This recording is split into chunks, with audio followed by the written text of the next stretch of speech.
ఈ car racing వ్యవహారంపై సభలో చర్చకి అవకాశం ఇవ్వాలని బీఆర్ఎస్ సభ్యులు శాసనసభ స్పీకర్ ని కోరారు. ఈ కార్ రేస్ విషయంలో ప్రభుత్వం తరపున లీకులు ఇవ్వడం ఎందుకని బీఆర్ఎస్ సభ్యులు అన్నారు. తాము తప్పు చేశామని అంటున్నారు కదా, మేం చర్చకి రెడీ అని బీఆర్ఎస్ సభ్యులు ప్రభుత్వానికి సవాల్ విసిరారు. ఎవరిది తప్పో చర్చలో తేల్చుకుందామని బీఆర్ఎస్ సభ్యులు అన్నారు.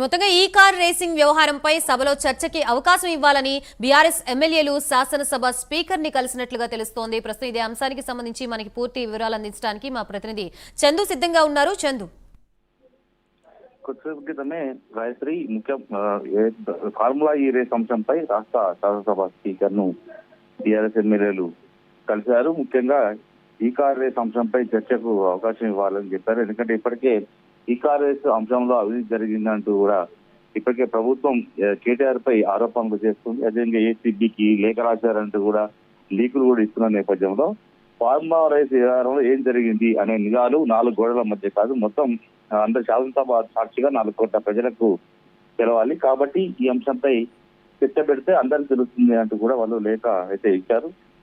ఈ నేపథ్యంలో ఆ స్పీకర్ అయితే వారికి ఏమి హామీ అయితే ఏమి ఇవ్వలేదు. కానీ గత కొద్ది రోజులుగా ఈ ఫార్ములా రేస్ అంశం కూడా రాజకీయంగా దుమారం రేపుతోంది. ముఖ్యంగా కేటీఆర్ మున్సిపల్ మంత్రిగా ఉన్నప్పుడు 55 కోట్ల అంశంపై ఈ కార్ రేసు ఏజెన్సీకి 55 కోట్లు చెల్లించారు. ముఖ్యంగా అది అసెంబ్లీ ఎన్నికల టైంలో అసెంబ్లీ ఎన్నికల కోడ్ ఉన్న సమయంలో చేశారు. కాబట్టి ఇందులో అవినీతి జరిగింది అంటూ కూడా కాంగ్రెస్ పార్టీ అదేవిధంగా ప్రభుత్వం ఆరోపణలు చేస్తున్న క్రమంలో ఈరోజు లెటర్ అయితే ఇచ్చారు. ఎందుకంటే ఇప్పటికే గత 2-3 రోజులుగా కూడా ఈ కార్ రేస్ అంశానికి సంబంధించిన అంశమే చూస్తూ మొన్న పొంగులేటి శ్రీనివాసరెడ్డి డిశ్చార్జ్ చేస్తూ కూడా క్యాబినెట్ లో అయితే నిర్ణయం తీసుకున్నాం. గవర్నర్ ను అనుమతి కోరాం, ఆ గవర్నర్ కూడా అనుమతి ఇచ్చారు. బిఎస్ ద్వారా ఏసీబీకి లేఖను పంపుతాం, ఆ తర్వాత ఏసీబీ వాళ్ళు విచారణ జరుపుతారు ఖచ్చితంగా అంటూ కూడా ఒక మెసేజ్ అయితే చేశారు. ఇప్పటికీ ఏసీబీకి సిఎస్ లేఖ రాసినట్టుగా కూడా తెలుస్తుంది. విచారణ చేయాలని కూడా ఈ నేపథ్యంలో ఎప్పుడు కేటీఆర్ కు ఏసీబీ ఏదైతే విచారణ కోసం నోటీస్ ఇస్తుందనేది మాత్రం ఆసక్తికరంగా మారిన నేపథ్యంలో ఖచ్చితంగా ఈ అంశాలైతే రాజకీయంగా పెద్ద దుమారాన్ని అయితే రేపుతుంది. ఒకవేళ కేటీఆర్ కు నోటీసు ఏసీబీ ఇస్తే మాత్రం విచారణ అయితే ప్రారంభమవుతుంది. మొదటగా అందులో ఉన్న అధికారులపై కూడా విచారణ జరిగే అవకాశం కనిపిస్తుంది. అయితే ఏదైతే ప్రభుత్వం ఏదైతే తమపై దుష్ప్రచారం చేస్తుంది కాబట్టి ఖచ్చితంగా ఏదైతే చర్చ అనుమతిస్తే ఏం జరిగింది, అందులో వాస్తవాలు ఏంటనేది బయటకు వస్తాయి. కాబట్టి ఇది ముసుగులో గుద్దులాట లాగా ఉండకూడదు అనేటువంటి అంశాన్ని కూడా బీఆర్ఎస్ పార్టీ ఎమ్మెల్యేలు చెప్తా ఉన్నారు. ఖచ్చితంగా ఫార్ములా రేసు